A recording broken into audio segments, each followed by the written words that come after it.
கிறிஸ்துவுக்குள் அன்புக்குரியவர்களே, 1967 ஆண்டு நெல்லையிலே பாளையங்கோட்டை கத்தீட்ரல் பேராலயத்திலே வாலிப முகாம் ஒன்று நடந்தது. அந்த முகாமிலே கொடுக்கப்பட்ட செய்தியின் தலைப்பு உன் உக்ரான கணக்கை ஒப்புவி என்பதாகும். அநேகர் திரளான வாலிபர்கள் கலந்து கொண்டார்கள்.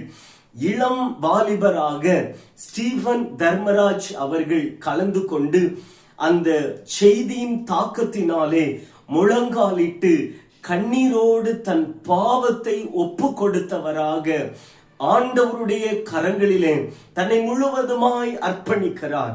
அந்த அர்ப்பணிப்பின் விளைவுதான் விடுதலை விடுதலை விடுதலை பெற்றேன், விதவிதமாய் பாவத்திலே ஜீவித்த நானே என்ற அருமையான பாடலை ஆண்டவர் அவர்களுக்கு கொடுத்தார். அன்பான தேவ பிள்ளையே, நமக்கு ஆண்டவர் தருகிற காலங்களிலே நாம் ஆண்டவருக்கு கணக்கு ஒப்புவிக்க வேண்டும் என்பதன் அடிப்படையிலே நாம் விடுதலை பெற்றிருக்கிறோமா? சிந்திப்போம். இந்த தபசு காலங்களிலே ஆண்டவர் நம்மையும் பயன்படுத்துவார். கர்த்தர் உங்களை ஆசீர்வதிப்பாராக. ஆமேன்.